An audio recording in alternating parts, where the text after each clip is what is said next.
Hey guys, obviously I'm not there today. Told you that yesterday, but I'm going to show you 2 or 3 examples of the stuff you're going to see. Please watch these.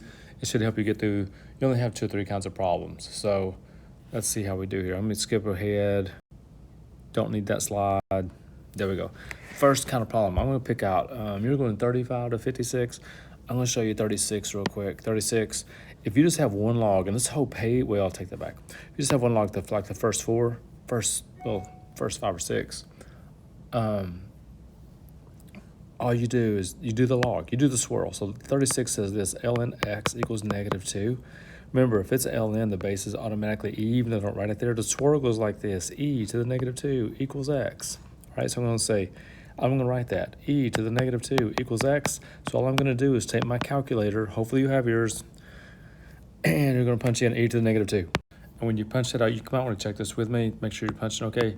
You get 0.1353. We'll go 4 decimal places on those. And that's, so if you only have one log, that's all you do. And that's 35 all the way to 40 only has one log in it. So you do them all the same. Just do the swirl, do the base of that power, and set it equal.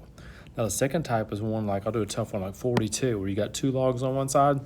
Remember we talked last week, when you have addition, you never add logs. What you do when you see addition is you multiply. So I'm going to do x plus 1 times x minus 1.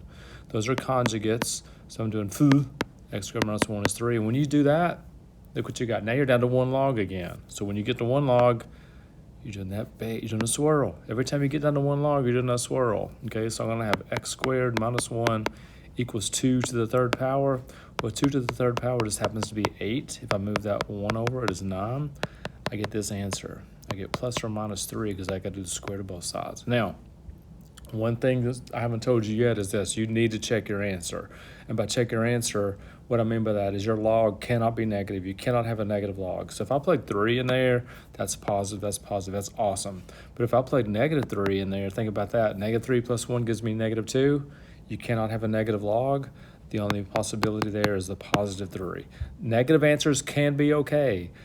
They don't work very much, but they can be okay. Okay, so like you have to check to make sure. I'm going to show you one more. Let me flip over here and look around. Okay, the best kind you're going to do is one like 49, like 49 right here. I got it because it's on the bottom. All right, so this time what I'm seeing is a subtraction. Never subtract logs. Okay, when you see subtraction, you're really doing division. So I'll just write it like that, equals log 6. Now here's the deal. I'm not going to do swirl. Because I have 1 log on each side, and you can only do this when you get 1 log on each side, you can just cancel those out. And that just takes the logs out of there and just leaves you with a simple equation. By the way, 6 is really 6 over 1. So I'm going to cross multiply. I'm going to go this way. That'd be 6x plus 6. I'm going to go that way. That's just x plus 8. Move the x over. Move the 6 over. Divide by 5. That's 2/5. Now before you circle it, remember you gotta work. So like, I plug it in right there, 2/5 plus 8, that's positive. 2/5 plus 1, that's positive. As long as it is positive, you're good and you can circle. So guys, that's the only 3 types of problems you're gonna see. Do a good job today, work on it, make sure you get it, and we'll review it again on Thursday if you didn't get it, but it shouldn't be that big a deal. I'll see you tomorrow.